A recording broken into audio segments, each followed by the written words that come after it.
Hi, and welcome to VFX Tutors. I'm Josh, and in this video we'll be going through how to use PhotoScan or Metashape to create realistic assets very quickly. We will go through a basic setup and create this highly detailed bread model you see here. So for this I am using Agisoft PhotoScan, but it has been updated to Metascan. They are basically the same, but I will do other tutorials in Metashape. But for now you can still follow with me using Metashape as it's basically the same. So first of all, I'll just go through some basic camera settings for this type of scan.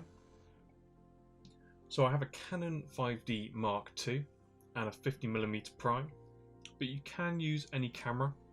This is just my preferred favourite that I use for scanning. You get some really good results, but you can use your phone, you can use any camera that you've got as long as it takes fairly decent pictures. You don't even need that because PhotoScan and Metashape is actually really good. You can probably do this with any camera, but obviously the better quality your camera, the better quality your scans will be. So my setup is shot outside, and it's best to shoot outside in the shade, or if you have a controlled lighting environment. Being able to control your lighting so you have as minimal shadows as possible is the best situation.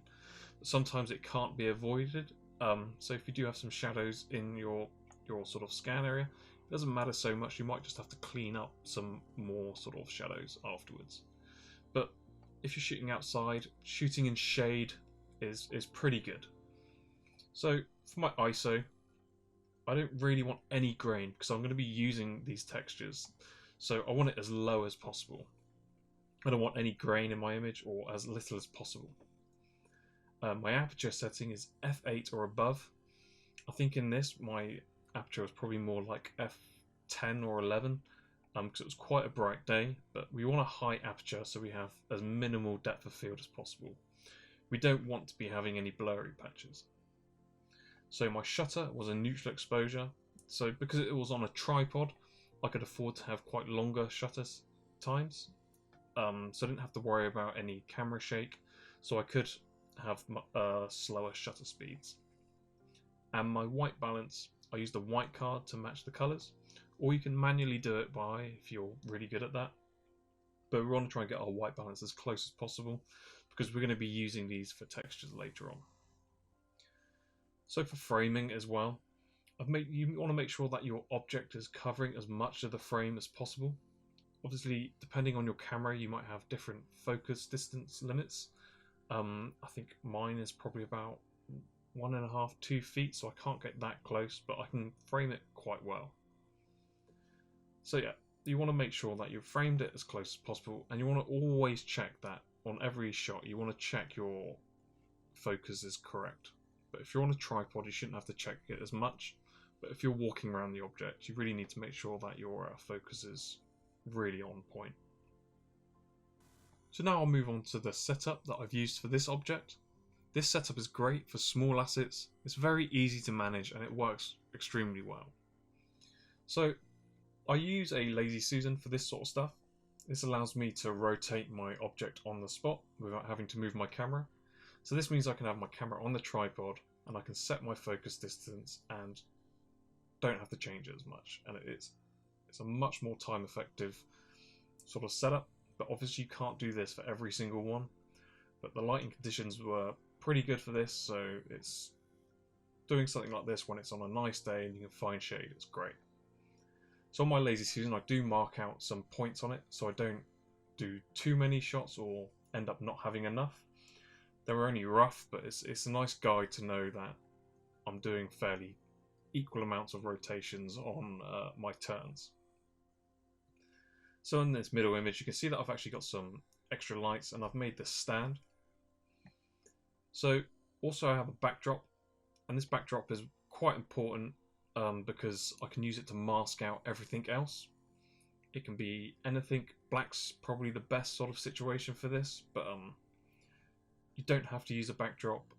You can just use whatever's behind there, but I prefer to use a black so it doesn't affect as much of the image, and it's quite easy to deter against the actual object and the background. So if you have got a black sheet, it's probably the best thing to do, but you don't necessarily have to. And I've made a stand.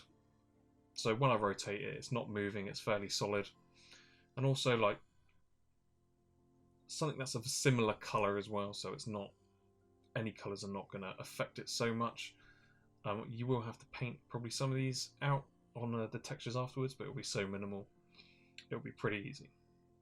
So I've also got some extra lights for when I'm doing the angles for a bit lower, because it will have some shadow cast underneath, but like I said, we want as minimal shadow cast as possible, so I can do this by neutralizing some of this with some extra underlighting.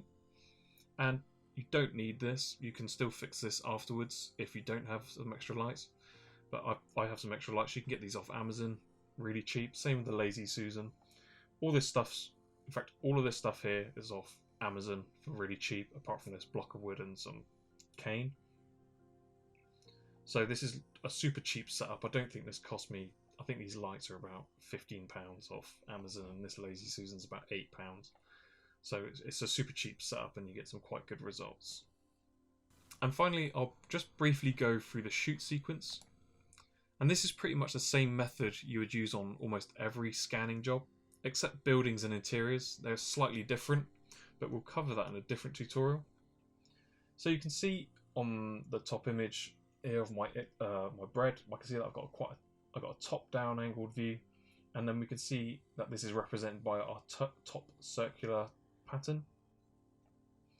And you can look, if we look at all these bread images, we can see they're all from different angles, and they're covering our top and sort of mid angles and our underneath.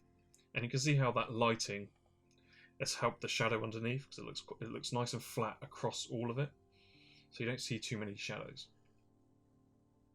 And the reason why I've taken quite a lot of photos. I probably usually overshoot sometimes, but I always find it's always better to overshoot than undershoot, because it's better to have more than less.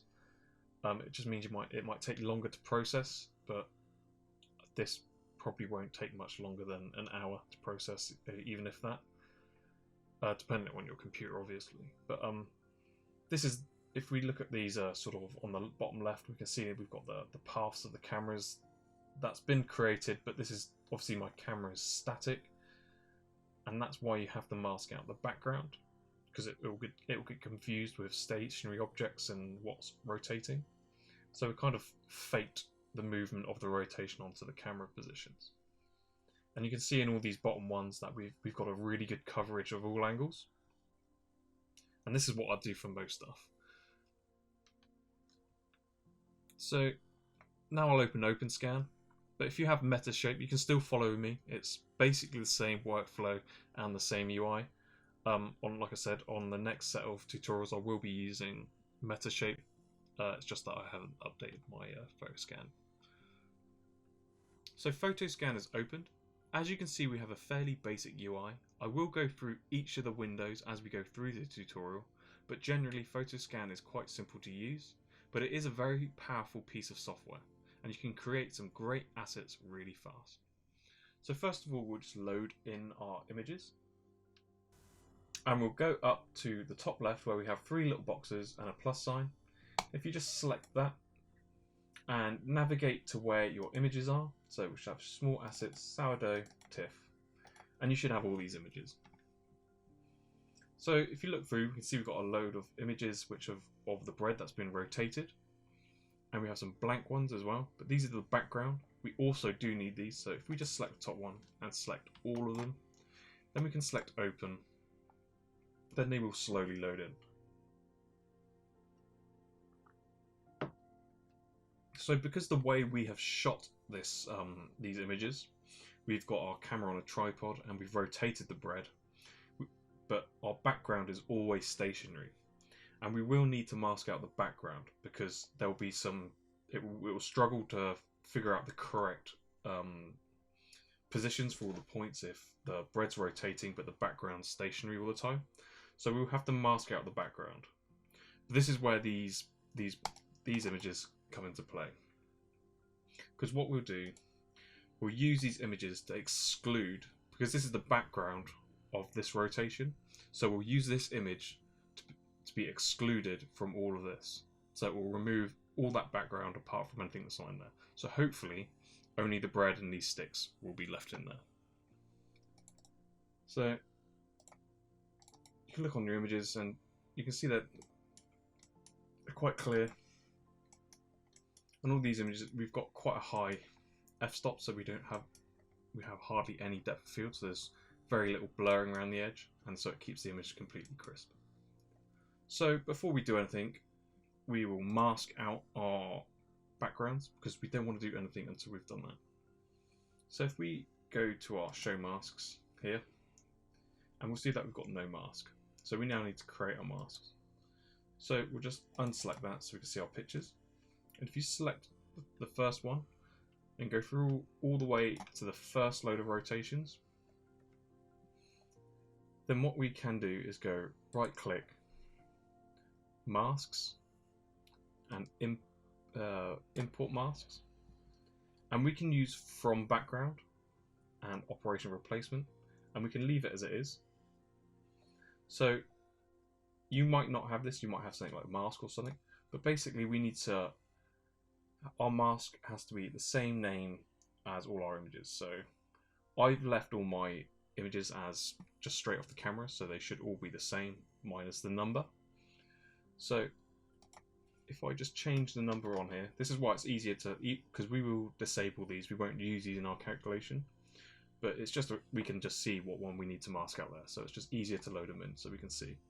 So I'll just replace that number with this one, 1487, and I'll just leave the tolerance as 10 for now, and we'll see how that goes. And we'll just use selected cameras. We'll click OK. It should open up the folder. And if we just select folder, well, you need to make sure that you navigate to your actual folder that it's in, which that's currently not. So, photogrammetry, small assets, TIFF. And it needs to make sure that you're in the same directory. So if I select folder, it will now start generating masks from the background. And this might take a little bit longer depending on how fast your computer is. But as you can see, it's starting to now mask out our image. And this might take a little bit of time, so I might fast forward through it.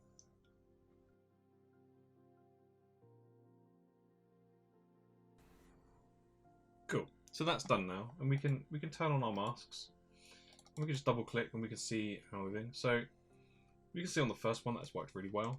It's got quite a tight mask around it. And it's up to you whether if you want to mask out these legs. Personally, I'm just going to leave them in there because they're also rotating with the bread. So all it'll do will just mean we'll just chop out the geometry afterwards. So I'm just going to leave them in for now because we don't really need to take them out. But we'll just go through each of these masks and just double check that everything's masked. And see, we've got some sort of weird stuff here. So if we right click, then we can just use intelligent scissors. They're not that intelligent. It's basically a quick roto shape. So if you just click around and make a quick shape around it and right click and add to selection, that will now add it to our mask.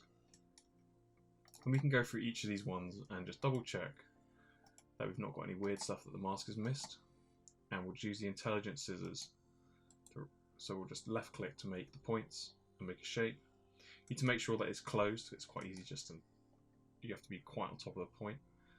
So now right click and add to selection. We've still got bits on there, but that's part of the rotation, so that should be alright. We'll just go through, and we don't have to click on every single one. It's good to check everyone, but we can pretty much see which ones are going to have some funky bits. So we've got this bit here. We'll just left click with our intelligent scissors and add to selection. Just make sure we've got all of that. And these weird things are probably where maybe the wind has slightly blown my backdrop and it's made some ruffles in it. So it's got a slightly different shade in here, but it's fine. It's a lot easier to do it this way than to manually rotate out the image. But we have to do it, otherwise it will confuse the solve. So we'll just go through.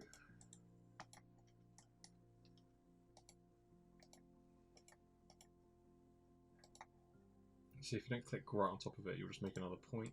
So add selection. That one seems fine. Some bit poking up here, we'll just get that. The intelligent scissors are quite slow, so you might have to be a bit patient with them.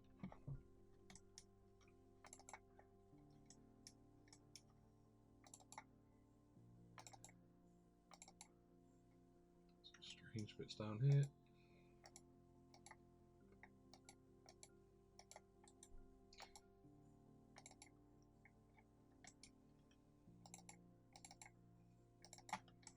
Cool, so I'm quite happy with that. So if I we've checked all our masks for this angle of the rotations. So I'll just turn off my masks. Then we don't want this anymore. And we can right click and we can just disable it. We don't need to get rid of it. So now we need to do the same thing for the next angle of images. So now you can see that our camera is raised up and tilted down a bit more. So we get more of this ground here. But in our images now we see more of the top. So we're going to do the exact same thing again. We're going to select this image, the first one of the rotations, then go through, hold shift and left click, then we'll go right click, masks, import masks, and we'll leave it exactly the same from background, replacement, but we'll change our image template because now our image is 1513. So we'll just change this number to 1513. Oh. So just, it's going to be crazy. Select them all again. Right click, add mask, import mask. So we got on 1513 and select cameras. We'll leave our tolerance at 10 and we'll select OK. So hopefully it should have the same file path. If it doesn't, make sure that you're in the same file path as all your images. Then you can just select folder. Then it will start generating masks again. So I might fast forward through this if it takes quite a while.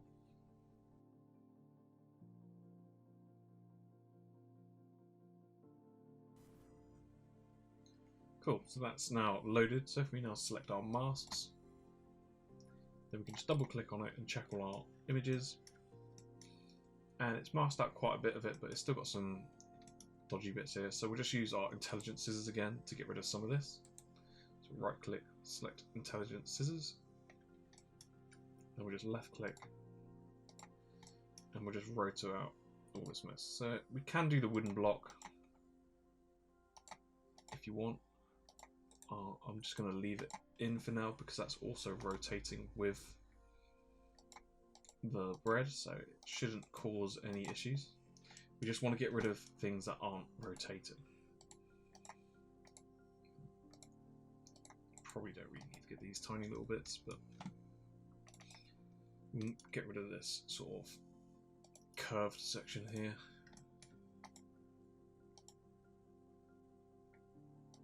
And you can be quite crude, it doesn't matter if you chop some bits.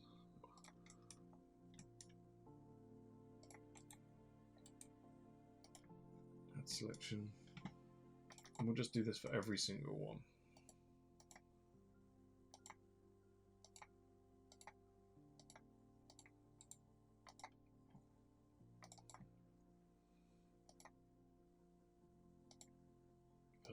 It shouldn't be so bad because it's only picking up on the thing that's also rotating on it.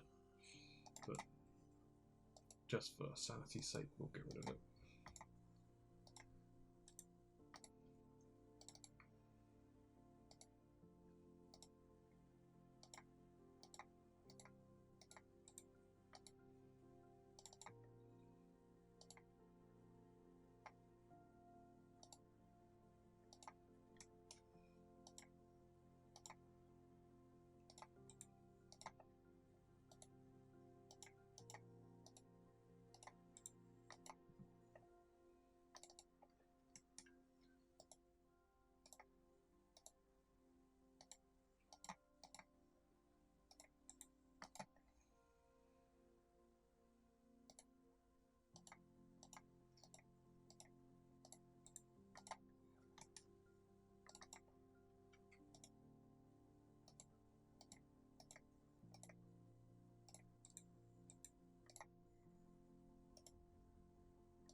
So this could take quite a while, depending on how good the images are, but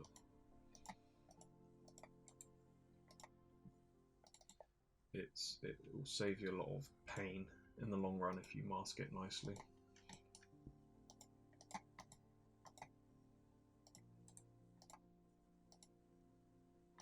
Like I said, you can mask out the wooden block if you want, but it's not too much of a big problem as that's also rotating with the bread.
This is the last one for that rotation. So we'll just select our masks off again. And now we can right click on our background and disable that camera. So we can go to these ones, our next set of rotations at a different angle. Then we'll just select them all, right click, masks, import mask. And we'll just replace the file name template with this image. So it's 1544. And we leave everything as it is and select OK. Then make sure it's the same location as your images and select folder. So this might take a while, so I might fast forward through it.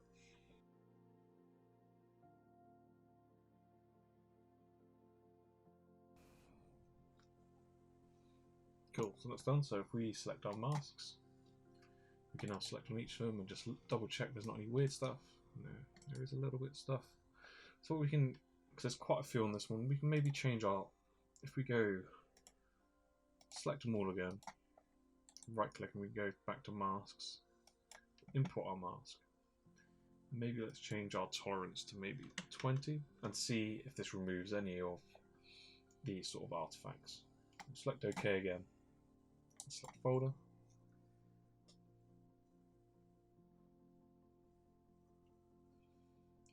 I'll probably fast forward through this.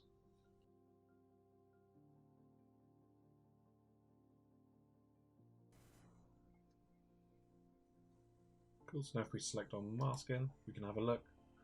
And you can see we've pretty much gotten rid of most of those weird artifacts. Still got a couple little bits, but it's way less. I can probably see about maybe 2.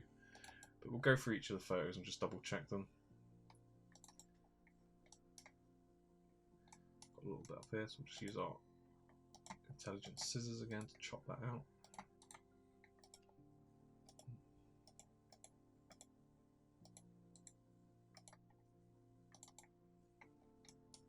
And they all look pretty good. There's a little bit up here.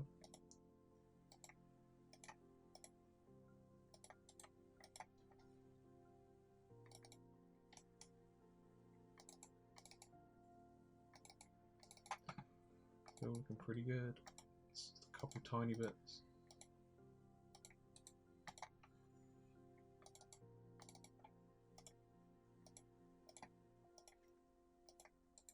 Probably don't want to change our tolerance too much, just in case it starts eating into some of the detail of the bread. But changing it a little bit to reduce the amount of stuff you have to cut out is a lot easier.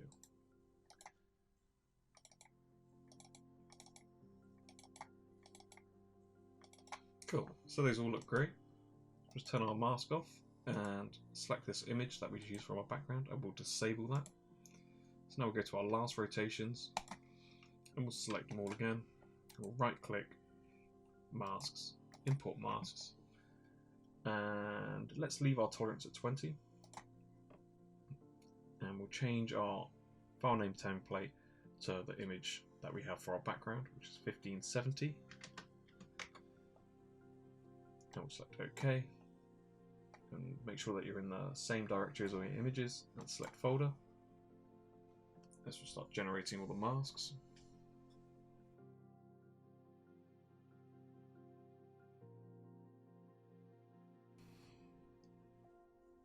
Cool, so that's that done now. So if we select our masks again, if we double click on them, and we can just look through and double check we've not got any artifacts. And we can see probably there's not really any, but we'll just double check really quickly. Yeah, I don't think there's anything. It shows up quite clearly on these, so if we just turn our mask off, and then we can make sure we turn our last background off by right clicking and disable the camera. So now we've got everything masked now. So in our solve, it's not going to bring into the background at all. It's only going to bring in what we see here. So what I'll do, I'll save it, because we don't really want to do that all again.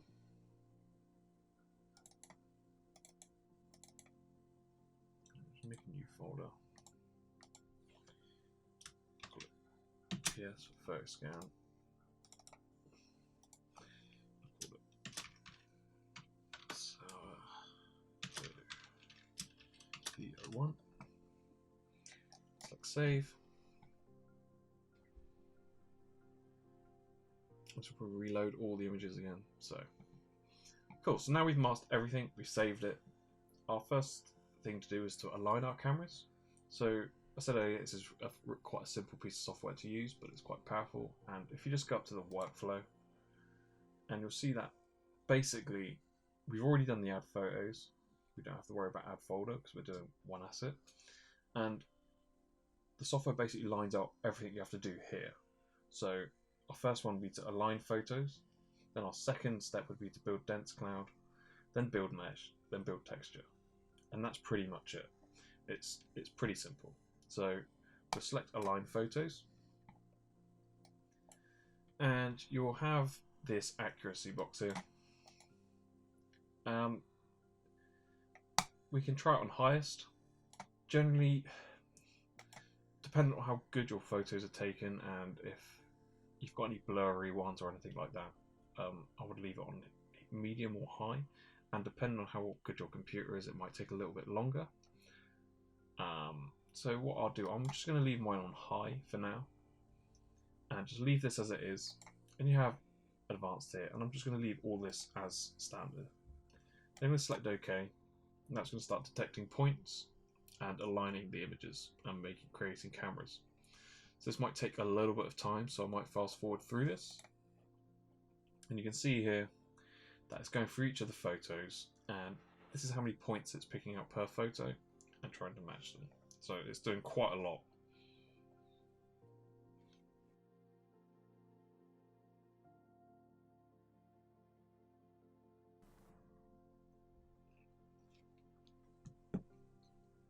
Cool, so that's now created our camera positions, and that's given us our first low res point cloud.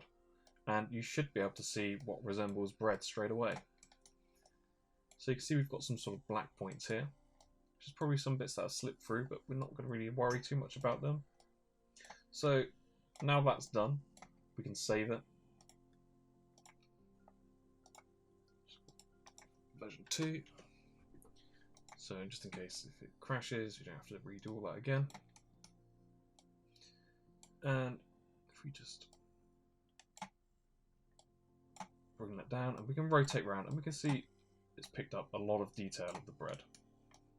It's got everything underneath, and this is just the low res. We'll do the high dense mesh in a second, but we'll just look around and see what it's done just from doing the low res one.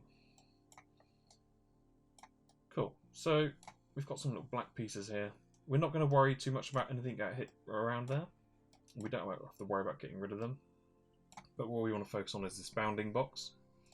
And basically now it's sort of done an estimate of what we're actually scanning. And everything inside this bounding box here now will be put into the calculation for the dense cloud.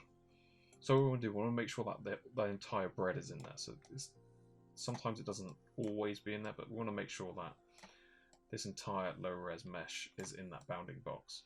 And it seems like it is. So our next step would be to, once you've saved it, we can pretty much leave this as it is. We're not going to worry about these black points here, because these are probably just some stray points, but as we can see here, it's picked up pretty much the whole bread just from that. So now we'll go to workflow, and we'll build dense cloud. So now you have kind of a choice on what's more your sort of computer spec. See, ultra high is going to give you the best possible results, but it's going to take a very long time. And probably down to high. High will probably take maybe, it's uncertain until you put it on your try it on your computer. I wouldn't suggest starting with ultra high unless you have some pretty decent specs, or you can do medium. But these are all going to be dependent on how powerful your computer is. Obviously the lowest is just going to be anything below medium. You're just going to have exactly the same, so there's no point. So I'm undecided whether to go ultra high or high, and I'll just go with ultra high, and we'll see how long it says it will take. And I'll select OK, and it'll start loading all the photos in again. And after it's done this, it will give you a sort of estimate on how long it will take.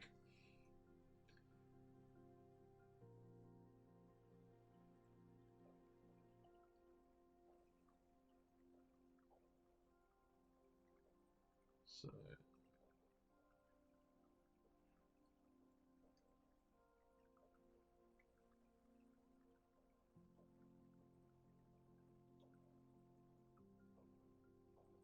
it could take about 3 hours, 3.5 hours maybe. And we can just cancel that.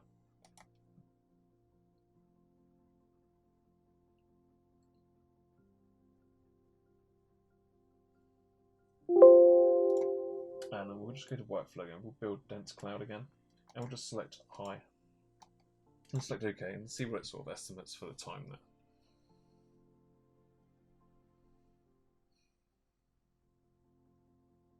So this is going to be completely dependent on the spec of your computer. So you can do ultra high if you want, or do it as high.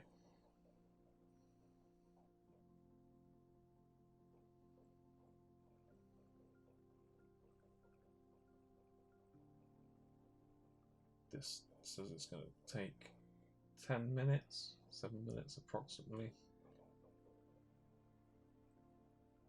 It depends on how much detail you want to get out of the bread. So I'm actually probably going to go with ultra high. I think. Let's just let this run through and see what we get.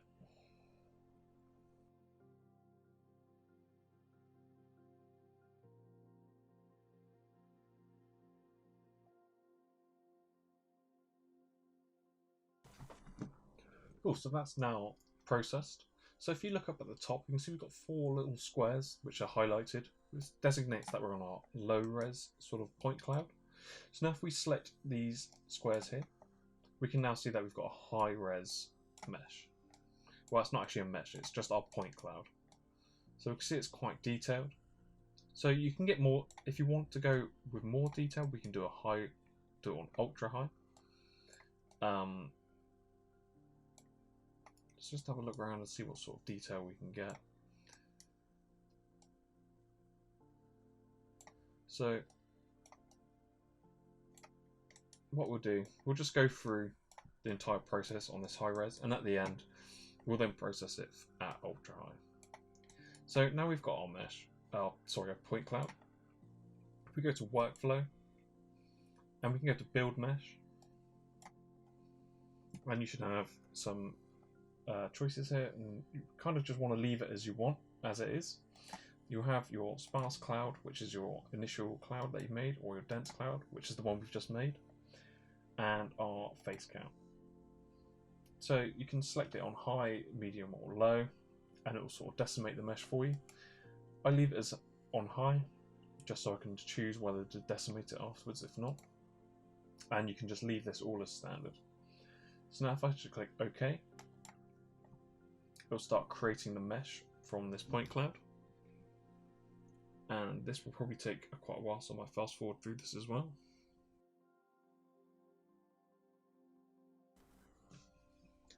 Cool, so that's now done. You can see that nothing's really changed, so we can need to go up to our top here. So we're currently selected our dense point cloud. So now if you see we've got these other options here. So we've got shaded, solid, and wireframe. So if you select shaded, it will now show us our mesh with our vertex colors. And we can select our non-shaded, which is just our mesh, and wireframe, which is now showing our wireframe. You can see it's quite detailed. It's only high res density on the point cloud, so we could probably get much more detail out of it when we do the ultra high. But for now, we'll just leave it as it is, and we'll do an ultra high one at the end. Cool. So we'll just go back onto our shaded, and our next thing to do would be to create our textures. So if we just go to workflow, build texture, and at the moment you can leave it on generic mapping mode and leave it on mosaic, and yours is probably set at 4K, or it depends on what you want to use it as, because we'll probably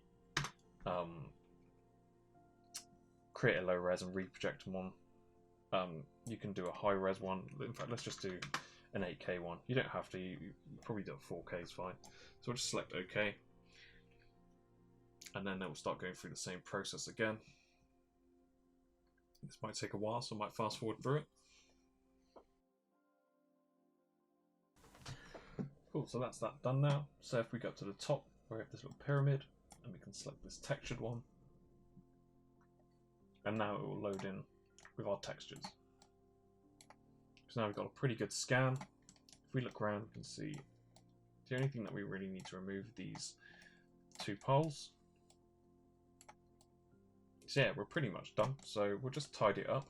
So it's easier to delete geometry in here rather than in your other software packages. So let's use Maya.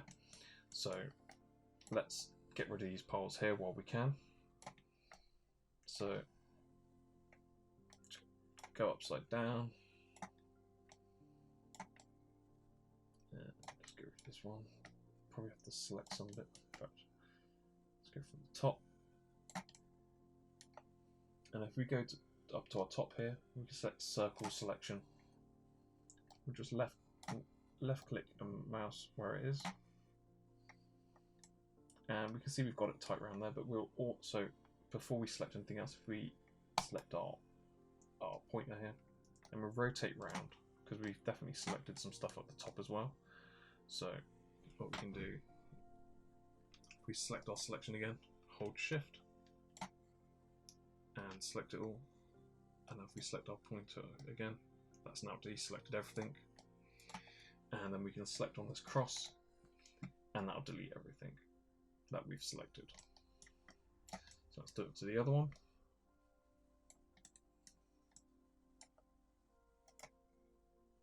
Just select in the center,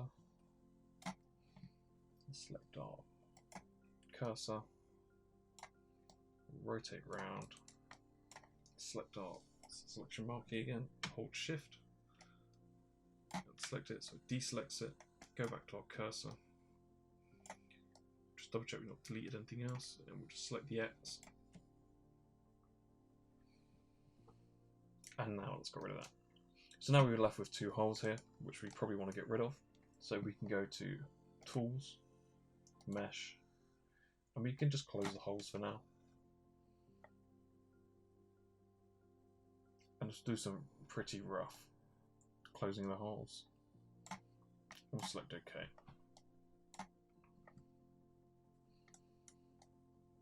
So we can go to Tools, possibly Mesh, Smooth Mesh.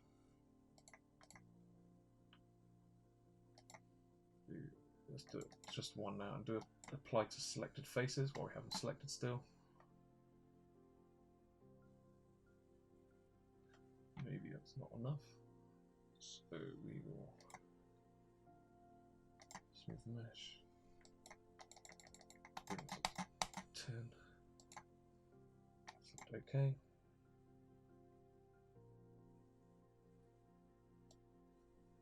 Doesn't seem to be doing much. It doesn't particularly matter so much because we'll probably fix that afterwards.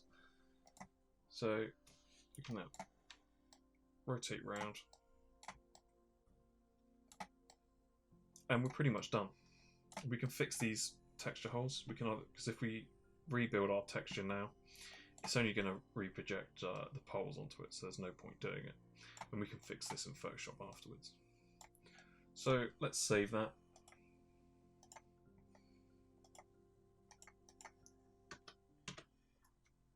Save.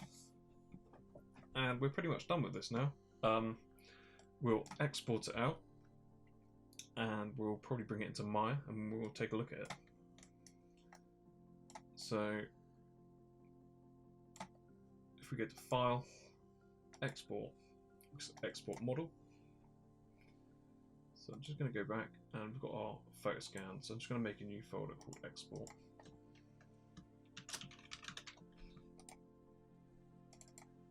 I'm just going to call this Sourdough.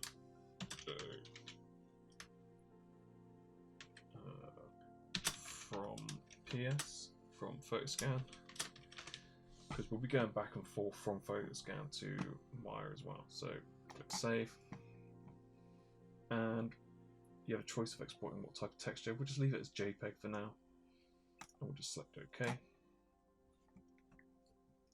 And now that's going to export your model.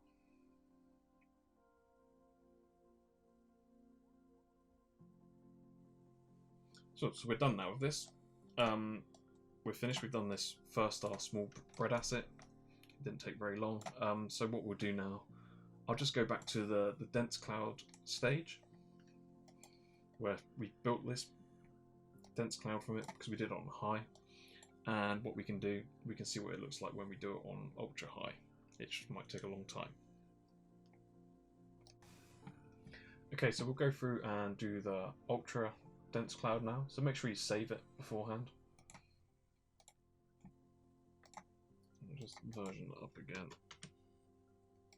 because this could take quite a long time. Cool. And so what I'll do, I'll go to my workflow, build dense cloud, and I'll change this to ultra high, and I'll select OK. And this will probably take quite a while, so I'll definitely fast forward through it, and we can see what the results are. Cool, so that's now processed. If we select our dense point cloud, we can now see we've got a much denser point cloud now. We can see we've got quite a lot of detail.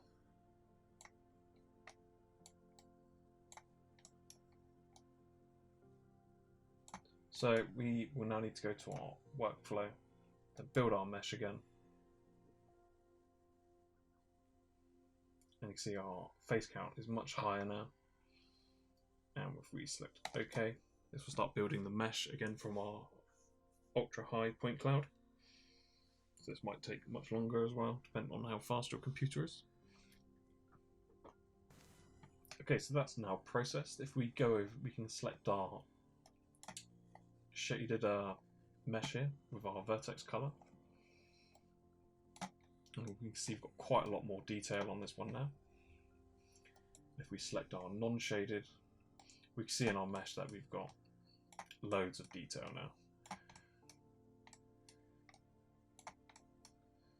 And you can see that's captured all the sort of cracks and lumps.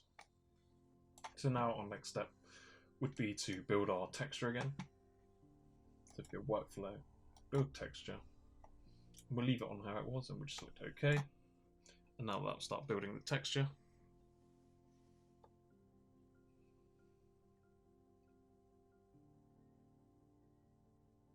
Cool, so now that's done. We go over to our pyramid with the texture on. So now if we select that, it will now load in our texture. And now we can see we've got some really high detailed bread with our geometry. And we're pretty much done now. Say the ultra high will take a lot longer, but you'll get really good results. And if you can just leave it running overnight, and in the morning it should be all good to go. So like we did with the other one, we'll delete these legs out because it's much easier to delete geometry in PhotoScan than it is to delete them in other software. So we'll just turn it upside down and we'll select our circular marquee, left click and drag so we've got it. Then we'll select our cursor and we'll just rotate round and we'll just select our marquee and hold shift, and we're just going to deselect anything that we've selected on top. So now if we select our cursor, we can see we've got nothing else selected on top. And now we can delete with the cross.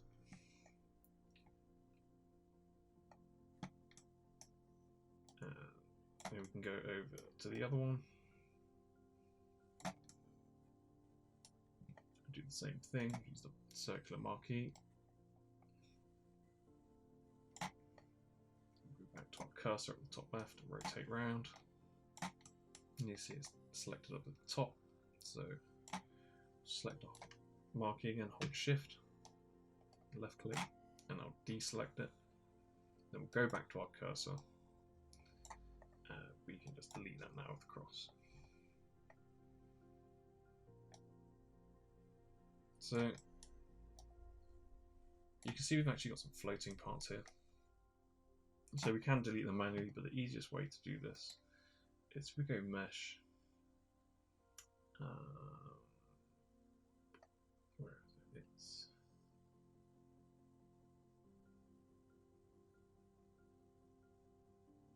If we close our holes first.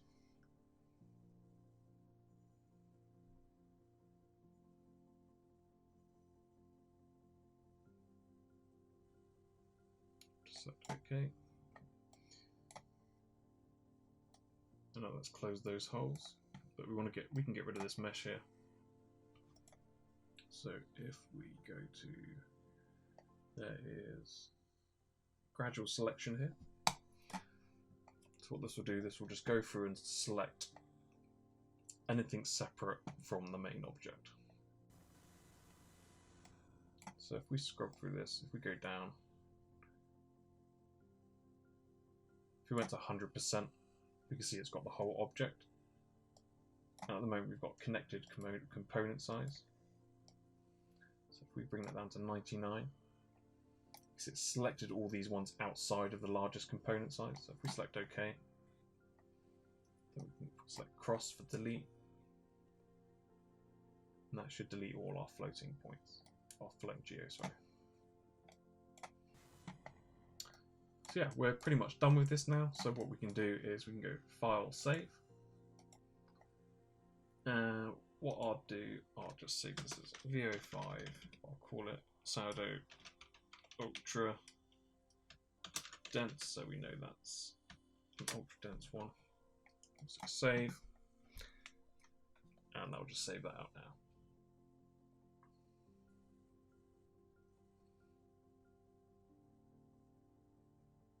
And it will reset our viewport when it's done. Oh, there we go. Cool. So now we can export this. So if we go File, Export, Export Model. If we go back to our export folder, we already have the sourdough one from our high res one. So we'll just call it sourdough ultra dense. So we know that's the one with that ultra dense point cloud. And we'll save. And we'll leave this as normal. And we'll click OK.